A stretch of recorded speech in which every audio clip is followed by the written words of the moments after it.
call the meeting to order. Is there any additions to the agenda?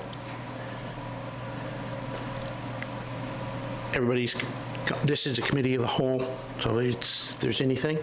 Nothing? The approval of the agenda, everybody's happy with the agenda as it sits.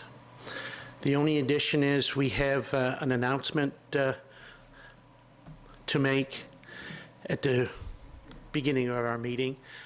We've had many employees with the municipality over the last many years and so on, and today we're taking this opportunity to congratulate one of our employees, 40 years of service, and yeah. This person is very well known in the community, especially in the recreation field, because this person is somebody who a lot of people meet when they come through the doors and want to participate in some aspect of recreation and so on within the municipality and within the town of Yarmouth. But this employee, as I stated, has been with the municipality for 40 years, and if Gail and Frank would come forward, I would like to make a presentation.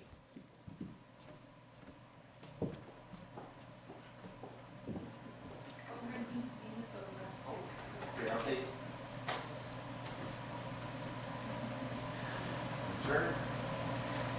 Gail, it is with great pleasure and great honor that I have the opportunity to present to you on behalf of the municipality of Yarmouth a small token of our appreciation for 40 years of dedicated service to the municipality, but to the recreation department. Anytime that I've gone down to want to speak with Frank or John, you've been there to greet me and so on. So I know you have passed that on to every one of the residents, every one of the young people that have come through the doors. So over those years, there is probably some young people that come through the door that are now parents that are bringing their children. There are. Yes. There are. And it must give them great pleasure and give you great pleasure to see that they're bringing their children when they were children themselves at one time. Okay. And I know the staff down there, your director, Frank, has commented to me, not multiple times, but on times, that he's very appreciative of the way you respond to the residents and to all the people that come through, and your enthusiasm here at the municipality office. We've had dinner a few times in the office here, and I always enjoy your camaraderie and the way you present yourself. So on behalf of the municipality of the District of Yarmouth, to present you with this certificate in recognition of 40 years of service. Gail, thank you so very much. I appreciate it.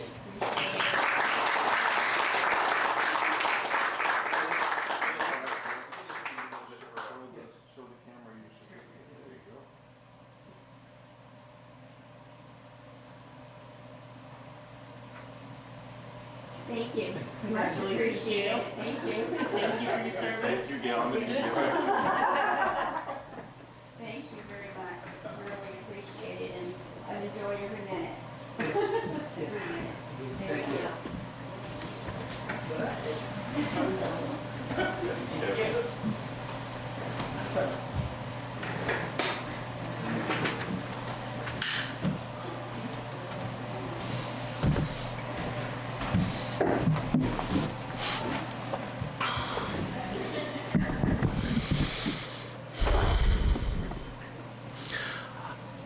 Item number 5. Excuse me, maybe I should ask this first. I know there's a few of you councillors have been around for a while, and I know some of you have been involved in recreation. So I don't know if any of you wish to say a few words or say anything that pertaining to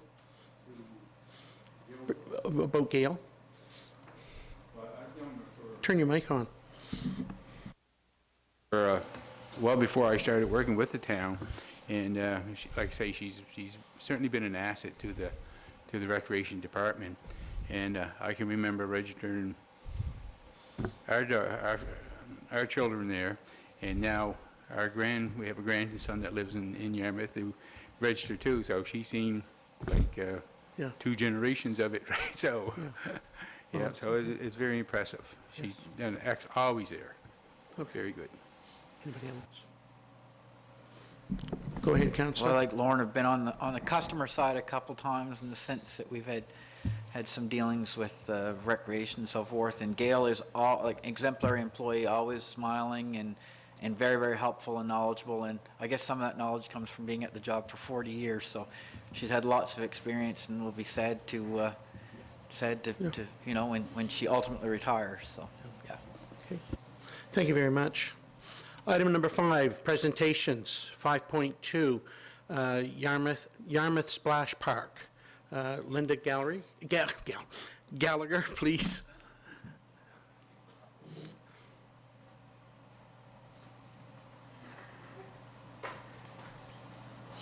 If you just want to press the big red button there.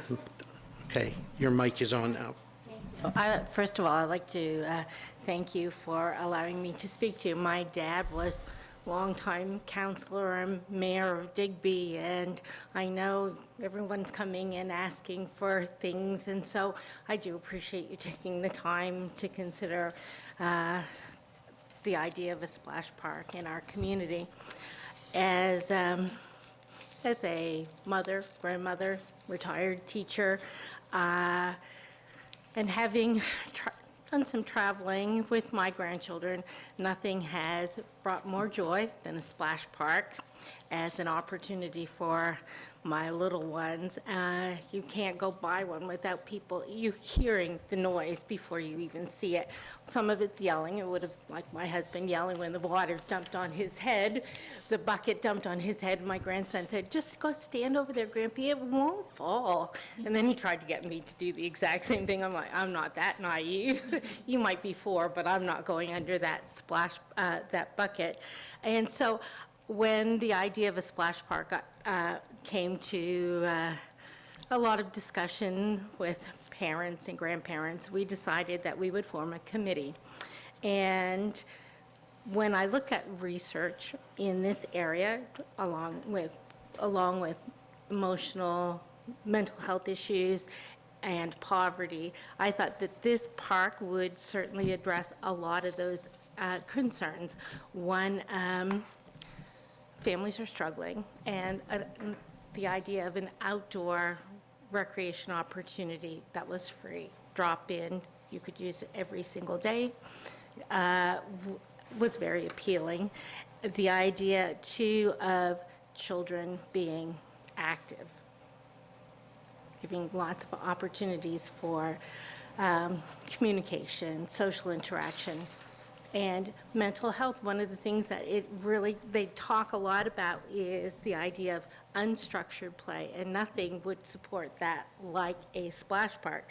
So with all of those things in mind, we have a fairly large committee of people who see that not only would it address issues within our community, but would also be an enhancement to our community. And when you're looking at attracting people to come to Yarmouth, this area, having an opportunity for their children like this, even though it would be seasonal, was certainly appealing. So in the package that I sent, we looked initially at a number of sites, including South End, Beacon Park, the Mariners Center, Arcadia School, the former Central School.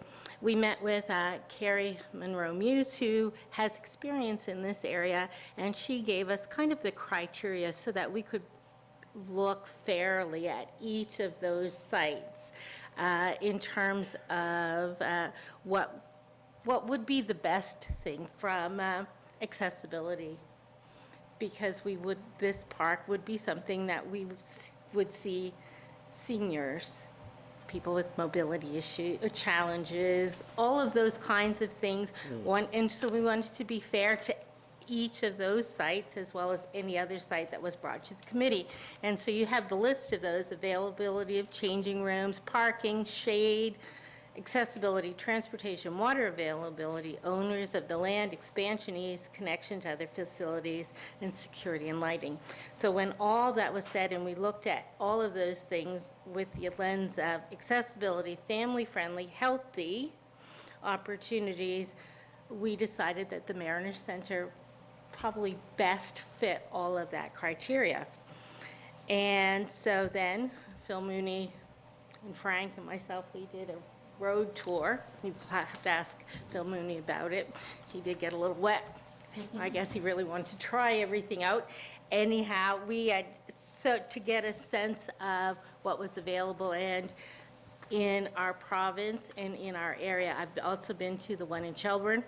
And so just to get a sense of that, and what we found were common things. One was that ABC was, recreation seemed to be the builder of choice in the province. They seem to have, well, not necessarily a monopoly, but people have a tendency to go with them, theirs. And also that what we found was most of those, once they were built, were then turned over to the municipal units and managed by either recreation or public works.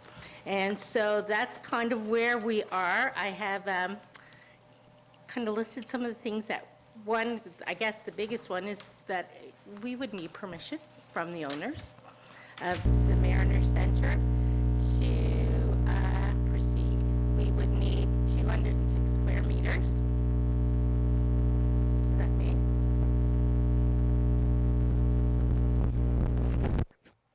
Okay, thank you. 206 square meters, and having looked at the expansion plans for the Mariner Center, just, we know that that is in the works. We were looking at where the ball hockey court is, going in that direction towards the sign, so that if and when the expansion project for the Mariner Center went through, this would not be an impediment to that.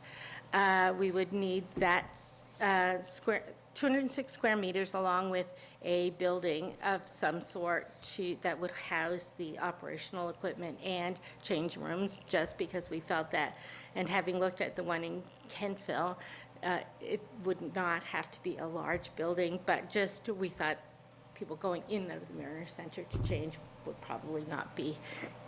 So that we would like your support first and foremost to proceed.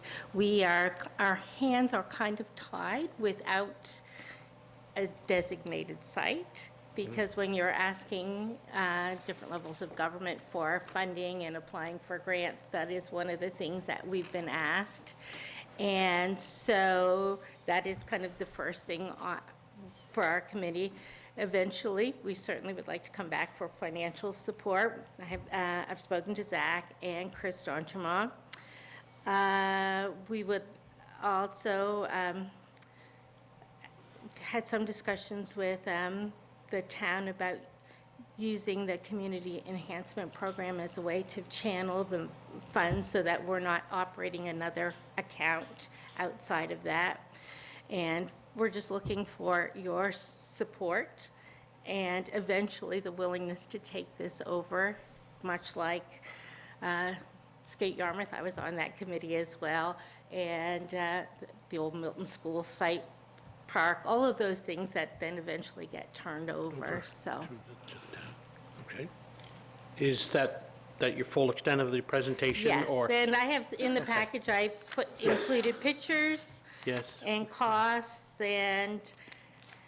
but really the bottom line is we need permission to, with a site. Okay. At this time, is there any questions from councillors? Councillor Cushion, you have the floor. I'm just going to move that chair so I can... Sorry. Yeah, yes, you can see her. A great presentation, and I see you had other suggested sites, as South End, Beacon Park, Mariner Center, Acadia School, and Central School. Just me talking off the top of my head, Central School has a playground, correct? Yes, it does. And Central School is closed, is closing, right? It is closed. Seems to me, and we're talking about the people, accessibility to come to an area because of their financial situation or they don't have an opportunity to gain other, that's a more of a central area, I would think, to accommodate where you get the big field there and it's already got a fence all around it, the school's there for change rooms and whatnot, but was that ever considered? It certainly was, but parking was Parking. a significant issue because wherever we went to see the splash parks and talk to the recreation departments, they're very busy. And I know even while Central School was there, parking was an issue Yes, for with a sure. limited number of staff. So I just wonder why So that was That was one of parking that was situation. when we scored everything, that was one of the Gotcha. downfalls Yeah. for that site. Good, thank you. Councillor Cunningham, you have the floor. Yes, thank you. Very good presentation. I want to thank you for all your work along with Frank and Phil. Obviously, a pretty effective team because the presentation and it was fantastic, and the document that we've got online here is fantastic with the pictures, the mock-ups. And so I'd like to thank you for that. But I do have one question. The Mariners Center Management Committee, in favor of the project? Well, we did a presentation to them because we weren't really sure how to go about this, and they then thought I should come, or the committee should make a presentation to the town and the municipality. Right, That so- as the owners, that would be a decision that would be made here versus the management. I'm also on that committee, and we are more in the managing the facility. Right, but what I'd like to hear from the management committee is that this is consistent with the operations of the Mariners Center and that type of thing, like just, and maybe we could ask our CAO to maybe contact the chair and just see if that's okay by them to move forward with this. I mean, we'd be committing in principle, financially, that type of thing. That's kind of our role. But their role is to manage the existing facility. This additional piece would presumably have some impact on the property, obviously. So I would like to see their okay before we gave our okay. You see what I'm saying? I think that makes some sense, and I'll throw that out there for discussion. I don't know if everybody agrees with that, but I think there's enough time, so I would like to suggest that we move this forward to, and I'm supportive of the idea, I always have been. But I'd like to have that conversation between the two entities, us and the Mariners Center board, just to make sure that's the case, because I wouldn't want to say go ahead as a council or as two councils, and then at the end of the day say, well, this wasn't really consistent with the vision of the Mariners Center, that type of thing. So, but long story short is, yes, supportive, fantastic idea, and very much needed in the community. So thanks, Linda, very much. Councillor Durkee, you have the floor. Thank you. Thanks, Linda. I lived in Toronto for a number of years, and we visited splash parks on a regular basis. It's wonderful for community development, for kids to be able to attend. So yes, I think it's a terrific idea because we're always looking for more things for kids to do in Yarmouth County. What I would like to know is, what is the cost of operating one of these facilities? In speaking to both Summerside, who their splash park is similar in size that we've suggested, the operations in terms of water usage was between $8,000 and $10,000 per season. That was that was the cost that was given to me. Beyond that, it was a part of Public Works, and so they didn't break that down for me as a, So they didn't give you any maintenance? No. Costs, No. or, yes, I'm just curious, parts breaking down, et Yes. cetera, if that's, they is an issue. they You don't just have that said, information. No, I don't have that. So I can ask them if they could give me a breakdown. yeah, I'd be curious. Absolutely. Just- Okay, And I how can- often they have to replace parts? Yes. And costs? Great, thank you. It's fairly new, so in terms of that, but at the same time, I'll see what I can get, and I will send that to you. Great, thank you very Absolutely. much. Councillor Allen, go ahead. First, I'm going to address Councillor Cunningham, if you don't mind. Sure. This was talked about at the Mariner Center Management Board. It was referred to us because we are the owners of the property, and they're asking for permission to use the property. So, and as far as operations are concerned, I think the intent is for it to be turned over to maybe our recreation department afterwards, so they wouldn't, the Mariner Center actually wouldn't, other than it being on the property, wouldn't be doing the maintenance of it or anything of that nature. So I don't know if that helps with anything or not, but, okay, he can answer if you want, and then I'll, I can't turn you on. No, I have two others that wish to speak first.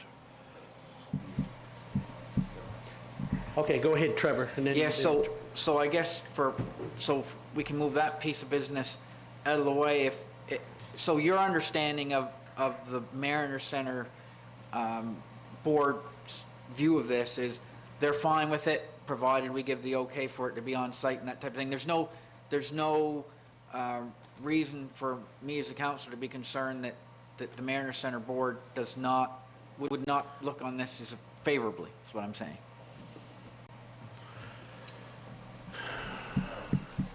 Go, just turn you off yeah, for a second. turn it on. I'm trying, there you go.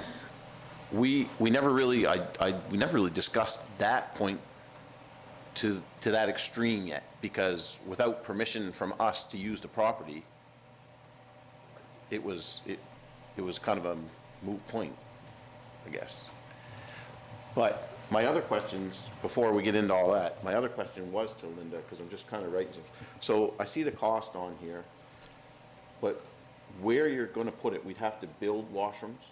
Well, and change we rooms? would have to build a change room, A which change would room. have, And the washrooms. the washroom that we looked at in Kentfield by far was the best model. It was a family change room style which was a very small building. It had just two single washrooms, and everything else were just floor to ceiling stalls so that you could change.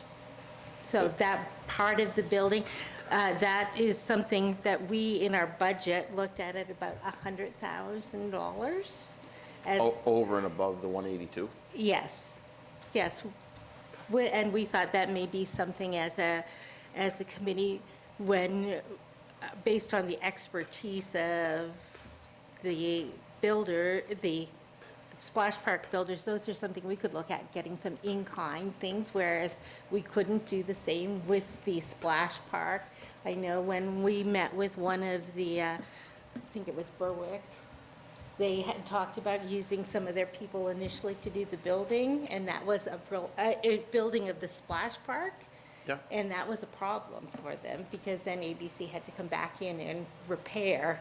And so we thought we would avoid that completely and work on, and if we were going in kind for donations or whatever, that the building would be easier than the expertise of Oh, the okay. committee. Yeah, So, yeah. All right, no, I was just Yeah, so kinda we're- I was going through your criteria, because I was kind of same idea as Lauren, and I was just Yes. kind of looking at a few of the things like the shade availability, and obviously where you're talking, there is no shade. But then that becomes an issue if there are lots of trees with the system, the drainage systems as well, Okay. and debris. So Okay. that would be a great place. Yep. Well, you guys are doing your diligence then. You're- Oh, absolutely. doing your- Okay, no, all right, One to speak? thank you. Those were the only questions I guess I had. Okay. Deputy, your CAO, go ahead. Thank you, Mr. Chairman. Thank you, Linda, for your presentation. So I think probably what has to happen is the implications around where this park is built and the life cycle costs, the decommissioning costs, liability issues, who's responsible for what. I think council needs to understand all those different types of dynamics and implications.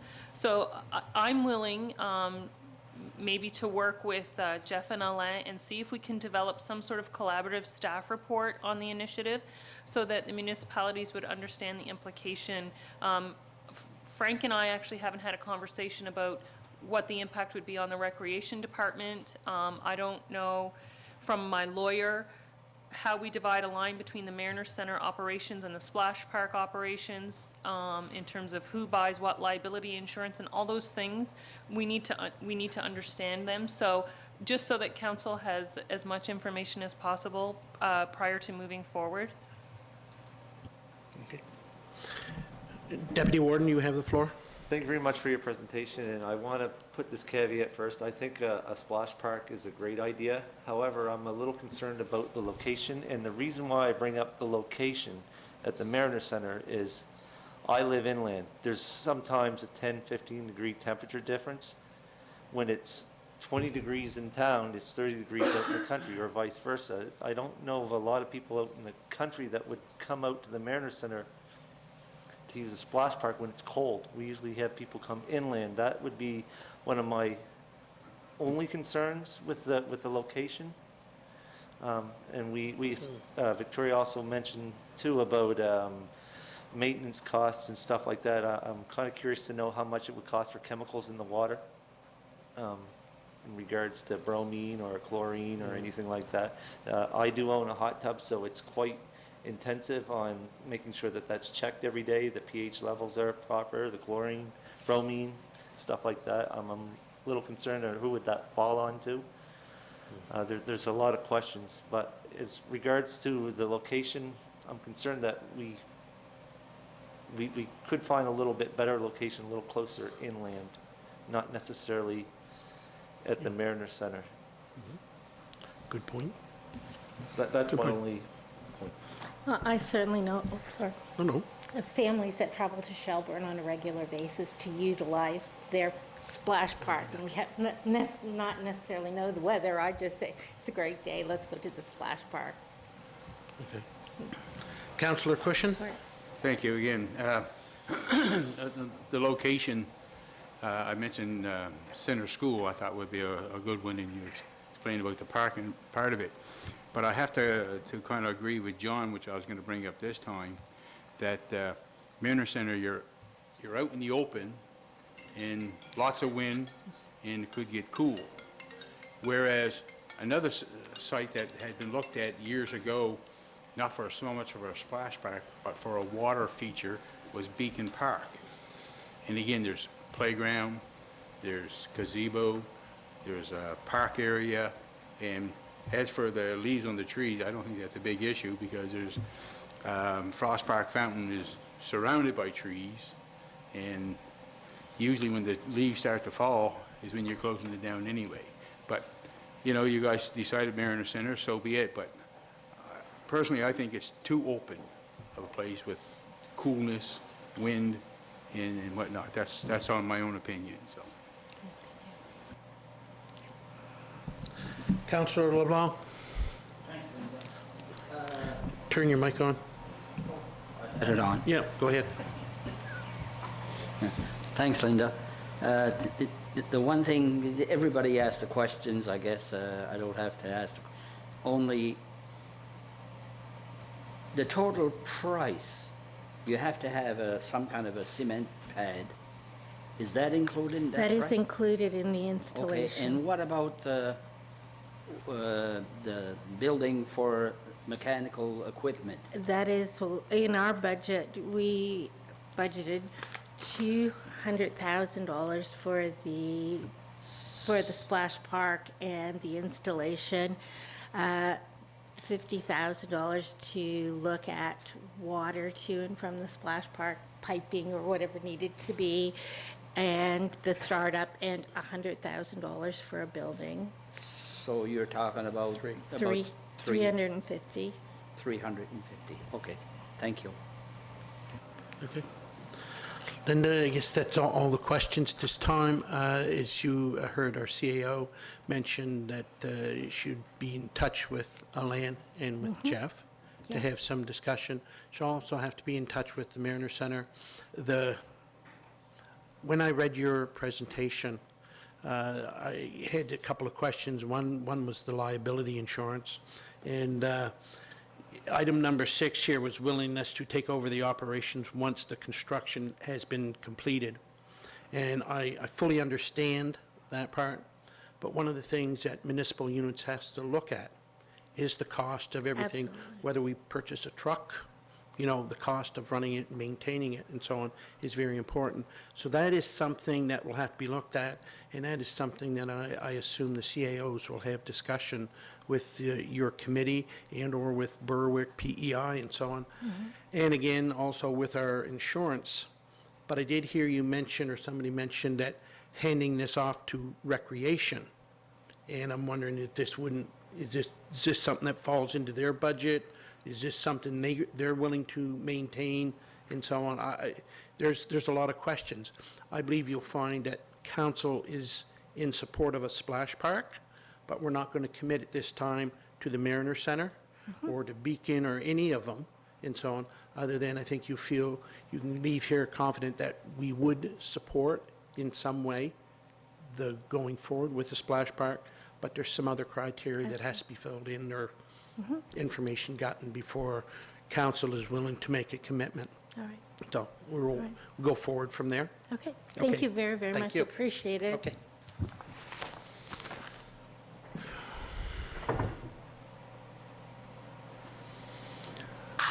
Item number 6, business arising from the minutes, 6.1, standing item, rural internet updates. You had that in your package, and that information came out there in mid-December, I believe, and so on. And I'm not sure if at this time the CAO has any more information, or if the LOC has been given any more information on the RENS part of it. I'm not. So, Mr. Chairman, if it's okay, Councillor Durkee.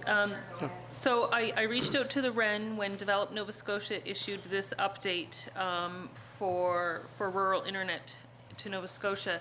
And because in the update, there's discussion around Develop having reached an agreement with 2 proponents in the RFP process. So I did reach out to ask if our partner was one of those 2, and our partner is not one of those 2. So it's, you know, when you're in a procurement process as complicated as this, some people might think, well, why didn't Develop announce those 2 projects?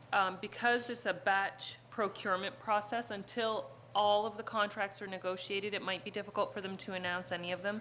So all we heard at the LOC meeting this week was that, as the bulletin says, we can expect to hear announcements in the month of January. So that's really no new information. Was there any questions? Go ahead, Councillor Allen. I don't have any questions, but this is an ever frustrating issue. And I just feel as if it's dragging again. I'm frustrated for my area because we have people without internet. The government comes out with the strategies and the money, and that's been well over a year, and we don't even have a project announced, and it's just frustrating. And I guess I just wanted to say that. It's kind of burning a hole in my britches, I guess. So anyways, just wanted to get that out there. Councillor Durkee, go ahead. I just want to say that was completely expressed at the LOC meeting, that we're beyond frustrated already. Just make a decision and do something. And how much longer do we have to wait? This is just ridiculous.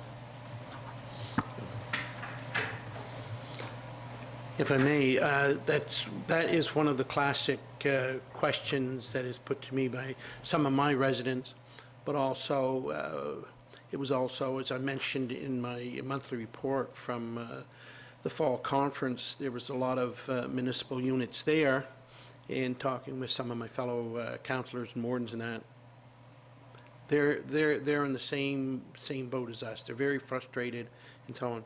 We fully realize that when you go to do a projects of this magnitude, it's something that has to be done right, because I think they're learning from their previous their experience when it was originally put in that all Nova Scotia was going to have internet, and then they found out that a big portion was never hooked to the internet. I don't condone the time frame. I really don't. There is people out there, there's a resident in my area, they do 90% of their business on the internet, and it bothers them that they have to leave their house and go up the road or go into the library and so on in order to be able to do their business. Those are the things that have become very frustrating for myself and for our residents, knowing that there's X number of dollars in a trust and they're trying to move forward. I believe that there will be some announcements, we were told, in January. Well, we're only the 8th today, so hey, we got a few more days to go. Hopefully there'll be some good announcements for some parts of Nova Scotia, and hopefully that Yarmouth County will be in one of those in the very near future and so on. But it is frustrating. I know the deputy warden has brought it up so many times that I don't think he wants us to or talk about it anymore, but what was very, very interesting in Cape Breton, they are pushing real hard now for cell phone service, and they want it installed on any available towers. They're finding that cell phone in Cape Breton is a major issue now. And you've mentioned it, Deputy Warden, quite often about cell phone issues out in your area. So it just brings to light that it's just not internet, it is cell phone also and so on. They got a big road to plow. Go ahead, Deputy Warden. It's funny you brought up cell phone service.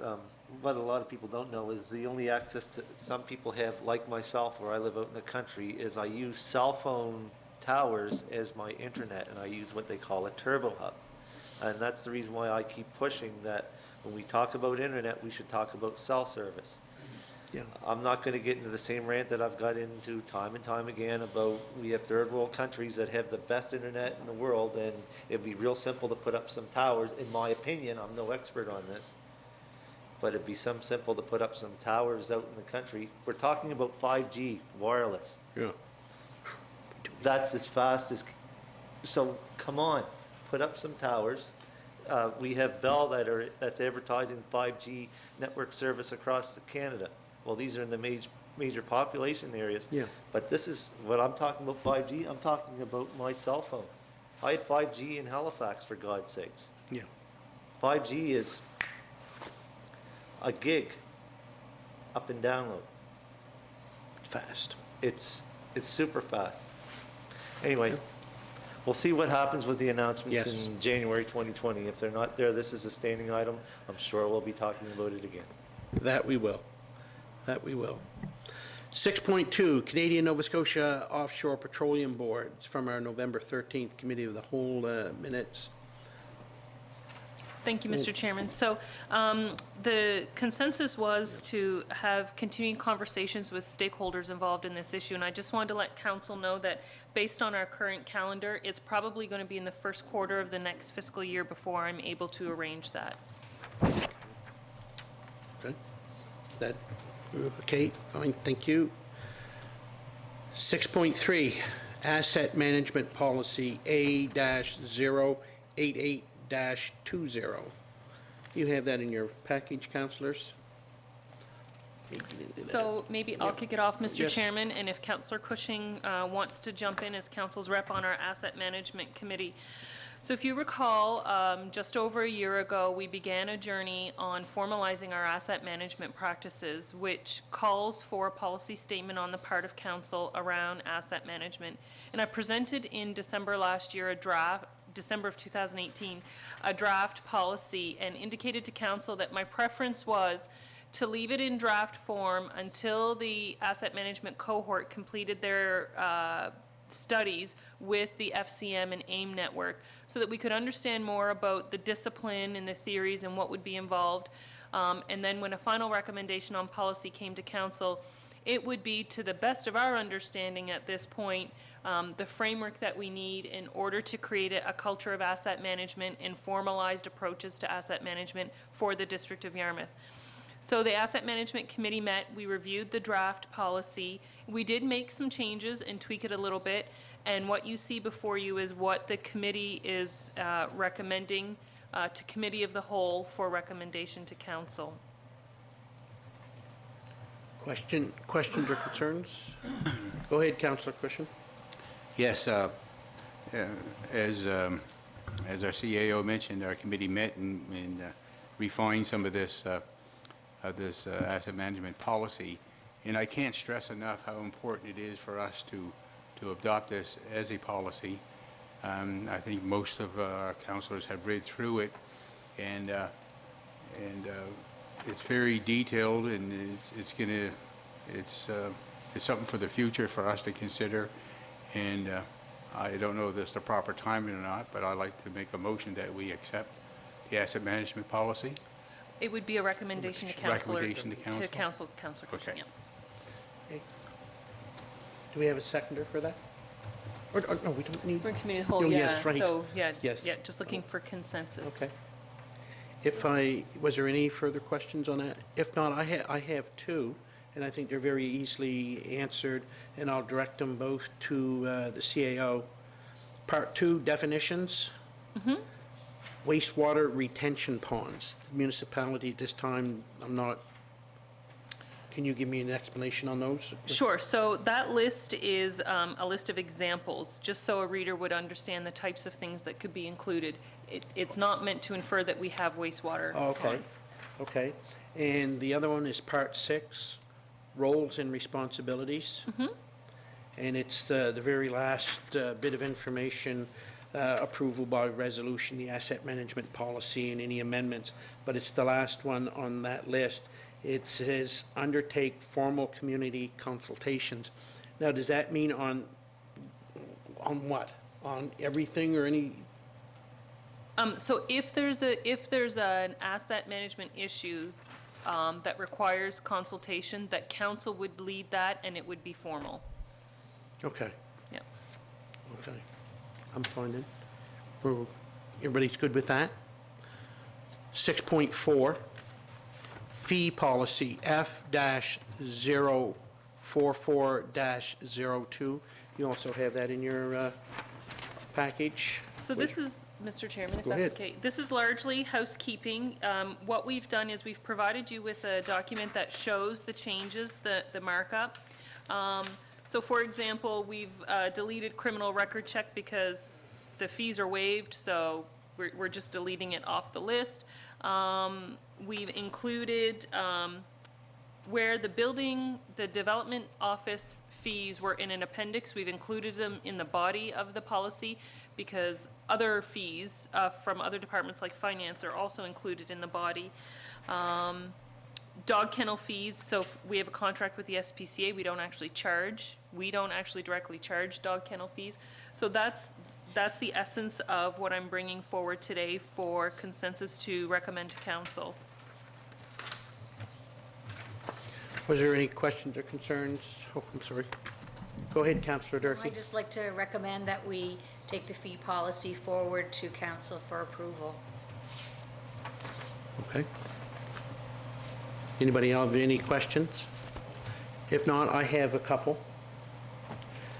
Development office fees. It's the demolition permit. 500 deposit for an individual demolishing a building, or 2,000 deposit if the demolition is done by a contractor.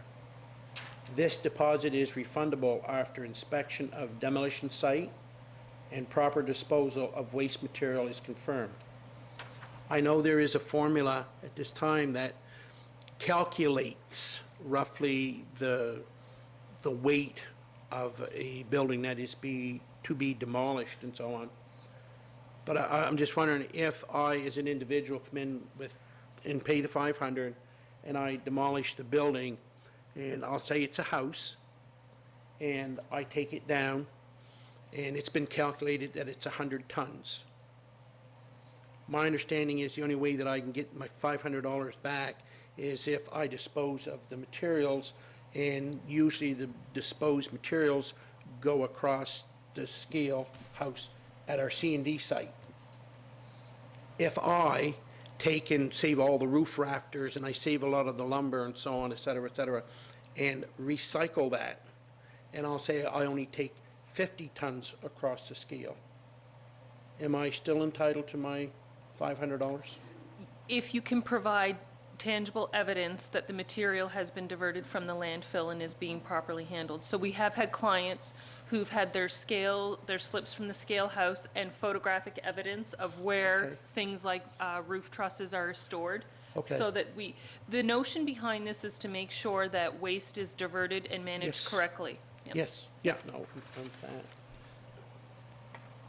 Okay, and the last one was the sewer capital recovery fee. It is all associated cost of connections are the responsibility of the property owner. So I'm the property owner of a residence, and it says $1,000 per unit as per schedule in the sewer bylaw. And I'm going to state that I did not go and look up the sewer bylaw. So if I own this home and build it, and I'll say there's 2 apartments in it, is it a $1,000 connection fee or a $2,000 connection fee? So unit refers to flushing. Okay, so if I have 2 units? If you've, yep. Okay, okay, that's all, I just wanted clarification, that's all. Thank you. I'm sorry, okay, we're fine with that. It was moved by Councillor Durkee, was it not? Yes. Recommended. You recommended, I'm sorry, yes. Travel and expense policy, T-088-17. You also have that in your, So I had a note in conversations somewhere along the way that we wanted to explore the idea within the travel and expense policy with respect to meals. Right now, our system says that you submit your receipt and you're reimbursed for your meals. There are some units that are doing a per diem, so it's a flat rate for each of the 3 meals a day. So there was conversation about whether or not there was a desire from amongst council to make any changes. So I'm just bringing it forward for you today to find out what your wishes are, or if you're happy with the way it is, and we can just keep on going. any questions from anybody? You have, go ahead, Councillor Durkee. I'm back.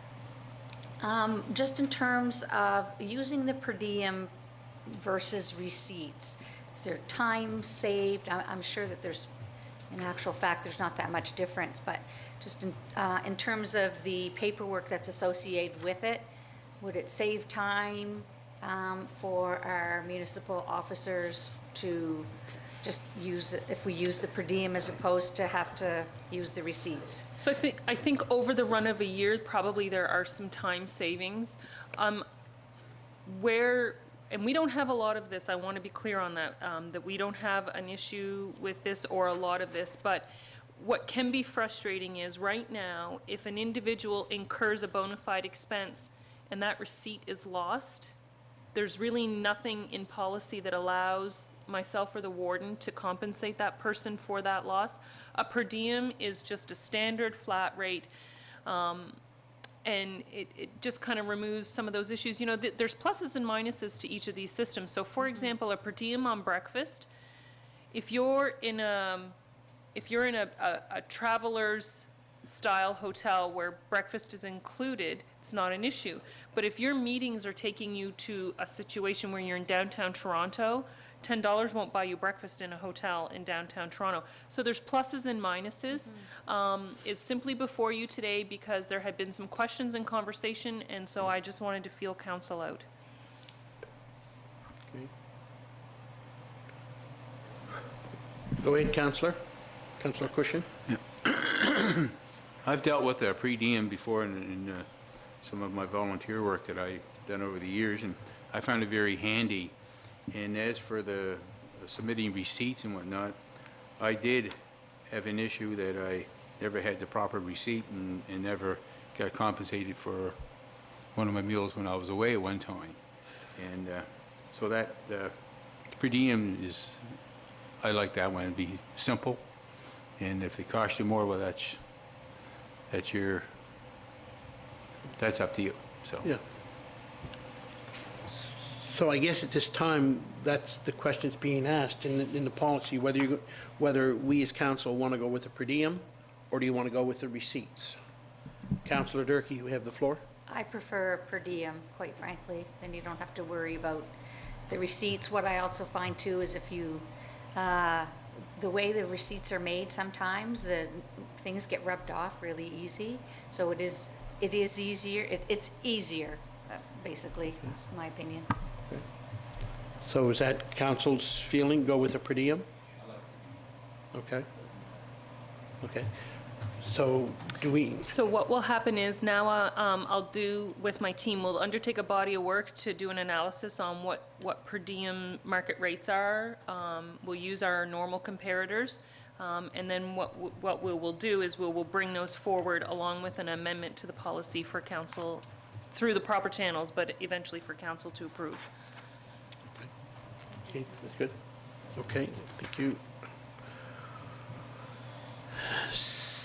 6.6, active transportation project, Highway 3, an update. You have the floor. Thank you, Mr. Chairman. So there's nothing in your package. This is just a verbal update on that project we've been contemplating with partners around an active transportation link between the Arcadia corner and the town of Yarmouth.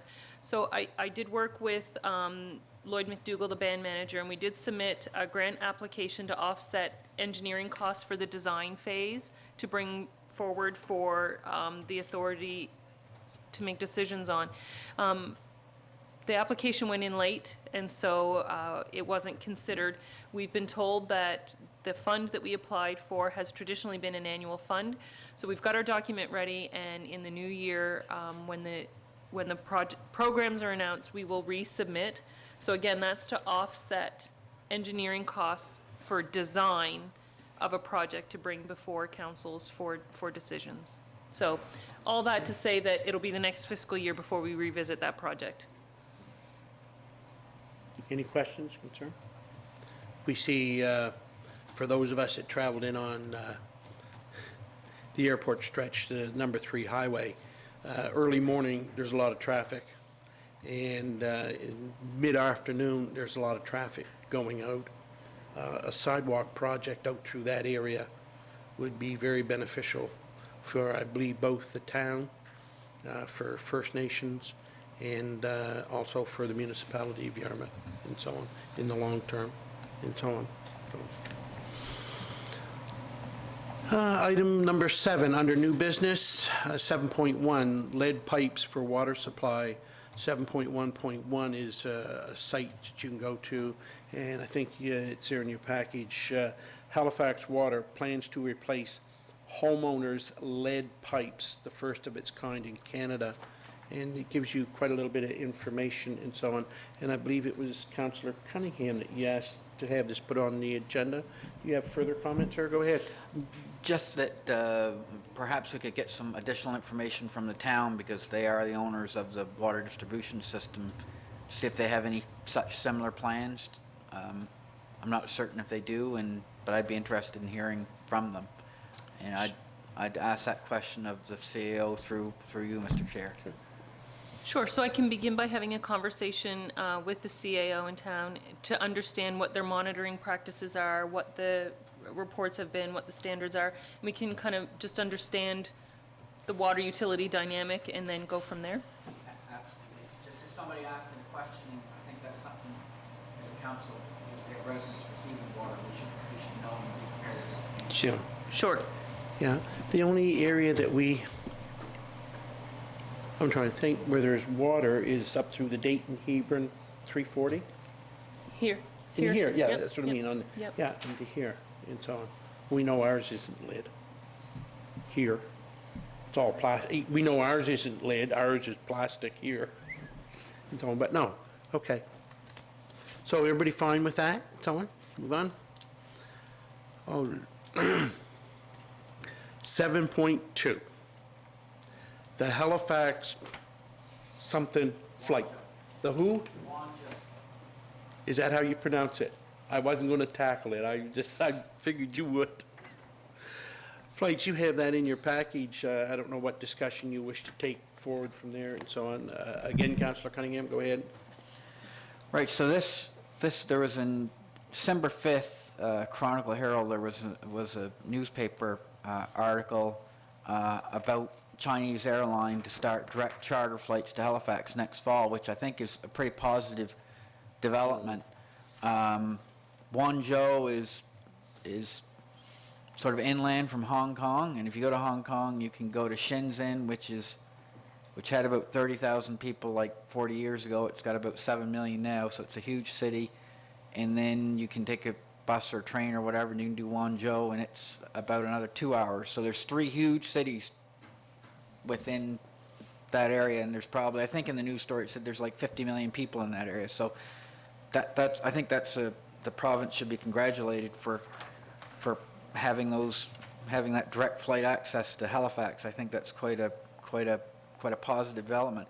Having said that, I think we should write a letter to the province, and I defer this to our CEO, the appropriate folks, their names, certainly the Department of Tourism and so forth, the folks that are instrumental in having this happen next fall. And again, I know they're testing the market, and Halifax is a much bigger market, but it was interesting because in the news story they did mention the Chinese tourists are most interested in lobster and dark skies, both of which we specialize in down here. So I would see this as a potential over the longer term. Obviously they'd go to Halifax first, but alerting them to the fact that we do have an airport and that we may need some upgrades. Obviously, if it's a direct flight, it's a huge aircraft that they'd be bringing over, but that seems like a potential fit for our airport and our area. So I think we should write a congratulatory letter to them. I think it's a fantastic thing for Nova Scotia, and some of those folks will certainly come our way. But if we could, over the longer term, have a direct flight to Yarmouth from Guangzhou, even if it's a charter, if they're looking particularly for that type of experience, I think we could offer that. So potentially, but something to investigate. Yep, it is. Councillor Cushion? There's a prime example of what I've been saying, that how we could use our airport is through a charter service. If we know that plane is coming in from China on a certain time, then we should be able to get a charter to fly from Halifax to Yarmouth to explore those dark skies and seafoods that we have here and whatnot. Perfect opportunity, I would say. That's just a step in the right direction. Any further discussion? I will make a comment going through my emails. I think it was from Neil McKenzie. Is there a tourist media something or looking at in 2021?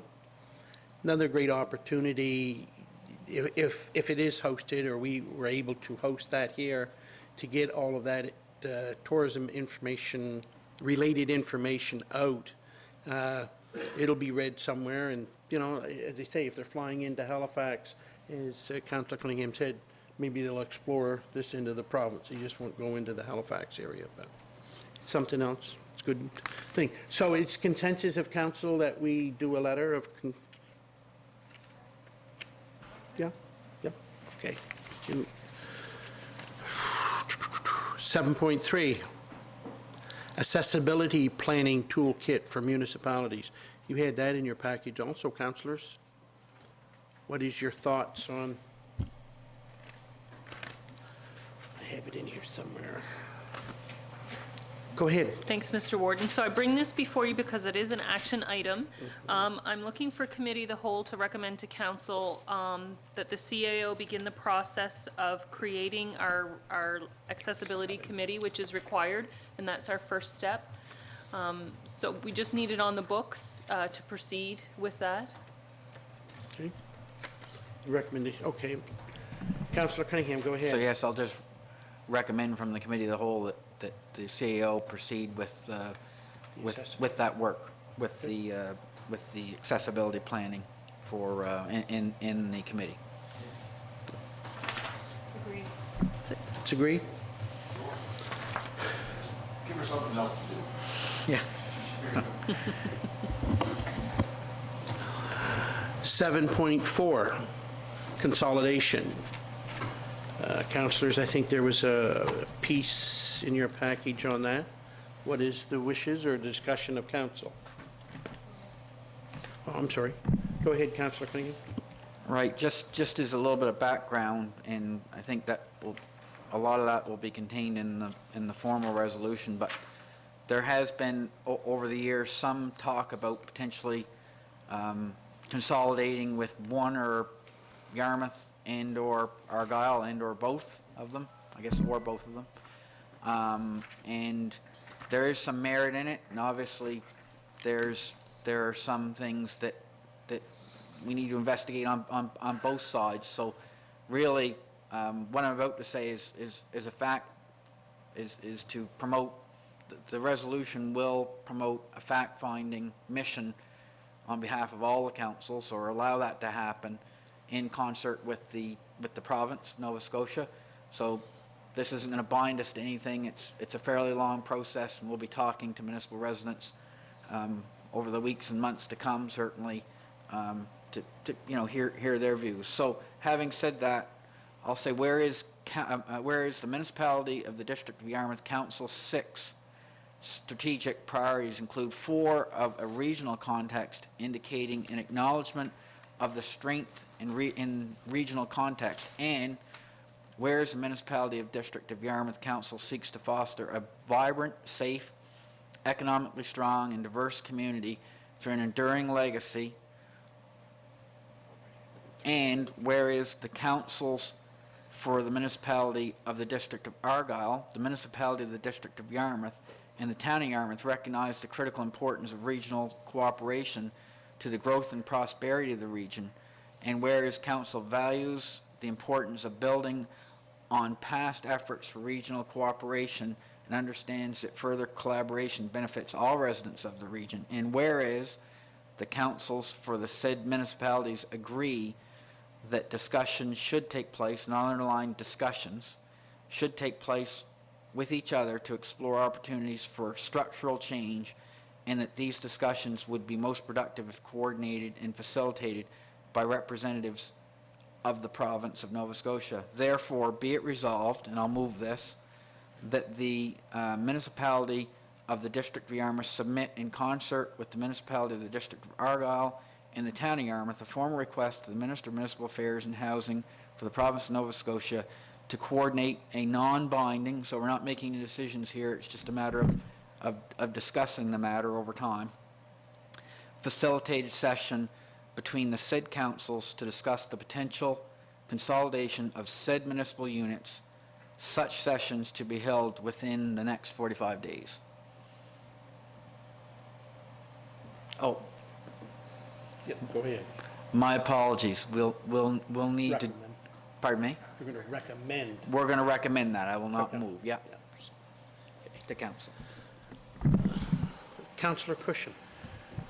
Yes, after a lot of consideration about what we're going forward here, there's a lot of questions that need to be answered, and I certainly don't want to make any commitment that we're going to go forward with this, but in order to make a conscious decision, you have to have information.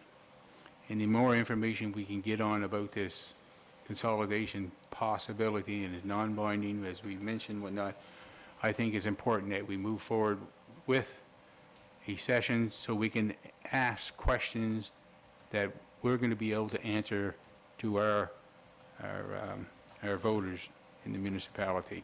Because there will be questions about it, and we have to have answers, and the only way we can get answers is that we meet again as a council and pose questions to our CAO have ready, so when this meeting does happen, so that's why I'll go along with it. Councillor Durfee? I actually look forward to this fact-finding mission, because essentially that's all it is. We're getting facts, and therefore we can, in future, make a decision on whether we think this is best for our community or not. But we have to have that information before we can even consider it. So we need to, I'm assuming we need to come out of committee of the whole and go back into regular council in order to make that decision. Is that correct? Yes. Yes. Was there any further discussion? Oh, I'm sorry. Councillor Cunningham, go ahead. Yes, I would like to just apologize for making that motion. I forgot about the formality of having to go back into regular council, so my apologies. Any further discussion? If not, we'll adjourn this meeting and go into, I need a consensus to adjourn? Okay. Thank you. And we'll go back into regular council. I need a motion to go back. You're just going to call it back to order. Okay. I call our regular council meeting back to order. Is there any items, recommendations? Who wants? I guess Councillor Cunningham, go ahead. Right, I just a few moments ago, I made the, I read the resolution, wasn't seconded, but what I'll do, rather than repeating the whole thing again, I'll just say that I will, I'll move the resolution is circulated and read previously. We have a mover. Do we have a seconder? Been moved by Councillor Cunningham, seconded by Deputy Warden John Cunningham for discussion. Oh, okay. Was there discussion? Go ahead, Thank Deputy you very Warden. much, Mr. Chair. Believe it or not, I'm in support of this motion, and there's many reasons why I'm in support of this motion. Since I became the Deputy Warden of the municipality, I never realized how much time and effort has gone into a lot of these municipal government cooperation agreements. It's tiring to sit down at a table with three partners that own, say, one piece of infrastructure, or I'd sit on a committee and trying to get the funding partners to agree on stuff. Another thing I'm tired of too is being drug into problems of the day of another council. Many times throughout my career as a municipal politician, I've sat there and I've listened to people complain, well, this municipal unit did this, and I don't agree with that. Well, in all reality, we never had not really that much say. There was a time that I was dead set against about even considering consolidation, but over the past 3.5 years, my eyes have been opened, and we waste a lot of time. And as in the brief that the CAO put forward to us, we waste a lot of time, or the CAO's time is wasted a lot on working on these intermunicipal agreements. There may be, when we talk about these discussions, and even though they are non-binding, there may be some surprises that may come out of this. Everyone is assuming that we may work with or amalgamate with the town. You may find that it might be a recommendation that only the two rural municipal units consolidate. That's one thing to consider. This is not a guarantee that we are going to consolidate with any municipal unit. However, there may be an awful surprise in there that we may not see coming. My municipal district, as you all know, is out in the Carlton, Lake Vaughan, Brazil Lake area, North Kemp. It's a very large and diverse area. Over the past 12 years since I've been a councillor, it's changed. My district has changed dramatically. There's been a lot of people from other municipal units some that are very close to us, that have moved out to our area. And they say, well, sometimes I wish that we had a say on how my municipal tax dollars are spent, but however, I don't live here full-time. What I've been finding is that the demographics of my area has changed from an older population to a lot younger, more vibrant, more diverse population. There's a lot of Acadian influence now in my district, a lot more than people think. I would almost be willing to say that it's more than 50% now. A lot of the property owners, a lot of people have been coming out to my district because it's a lot warmer, as I mentioned about the splash park, where I questioned where it was warm enough and down. A lot of people move from the coast and they're moving in. They're spending a lot of money. My population is probably greater than the town of Yarmouth in the summertime. But I'm very pleased to see in this motion that's been put forward on the table that we're asking the province that if we go into these discussions that they're non-binding, it's going to be a fact-finding information. And then when we have these facts in front of us, we can bring them forward to the residents. I'm looking forward to this. I think it's long overdue. My mind has changed about this subject since I've been on council, and I want to put this to bed once and for all. Either we're going to do it or we're not. And however the outcome of the whole thing may surprise us. Thank you, Mr. Chair. Councillor Cunningham, go ahead. Thank you, Councillor Cunningham, for those comments. I think they're very, very accurate. Would like to just point out for everybody, including the residents and the folks watching, Windsor West Hants is going through a process at this time that would conceivably be similar to something we may or may not go through in the future. And you can either Google Windsor West Hants together, or you can go to strongerregion.ca, and there's lots of details, not saying that we do that or something, that we do something exactly the same, but for folks that want to get a little bit more information on what consolidations may look like, that would be a place that they might go, in addition to certainly asking us as councillors and watching the processes as we move forward with it, the fact-finding, and ultimately a decision. So I put that forward. And I'd also add to Councillor Cunningham's comment that we are doing a lot of regional projects, and we've got, I think, 3 fantastic councils, all the folks I've worked with, as councillors and good certainly administrative folks as well in each of the 3 units. But there is the difficulty certainly and challenge of that many councillors and that many staff working together to get any big regional project done, an agreement on a big regional project like the Mariner Centre. So I'll mention that, but again, that will all be part of our fact-finding over the weeks and months to come. So thank you very much. Was there any further comments from councillors? If not, I have a couple of comments. They won't be long.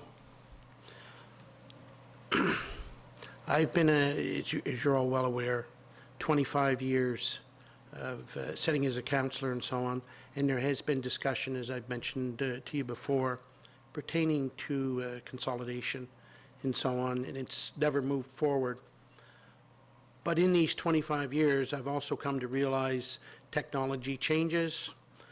What I drove in 1995 is not what I drive in 2020 now. Things change, and I realize we have to step up and, I wouldn't say accept change, but help move change forward. The only thing that I'm going to ask is, this change is, and I don't know the proper word, I hope is for the betterment of the municipality, or for the residents of the municipality, and I am 99% sure that it would be, but I do not want to rush in any way, shape, nor form into this. I believe it's what's going to happen within the province. I believe this is what's going to happen within Canada, all the other rural municipalities and every one of the provinces. It is the way the federal government and the provincial government are looking at things. And if you don't change, you're going to be left behind. If I was still driving the same vehicle in 1995, I'd probably be pushing it with my feet. But I'll accept going forward. I accept going into this meeting and so on. I think this is the right step for this municipal unit, and I applaud you as councillors and so on to step up and accept and start moving in that direction. So if our CAOs and/or the CAOs can arrange this meeting for within 45 days, you know, hopefully we all can make it and be there at that time. So if there's no further comment, are you ready for the question? Question being called. All in favor signify by saying aye. Aye. Contrary minded? Motion carried unanimously. Thank you very much. That was the only item on for our council, but I do have an item, and it's not basically open for discussion. It is open basically for your concern. We've heard of Northern Pulp and the issue that's been going on there for years. And if you say Northern Pulp, where is Northern Pulp? It's in Cape Breton. It's at the other end of the province. It's out of our district and so on.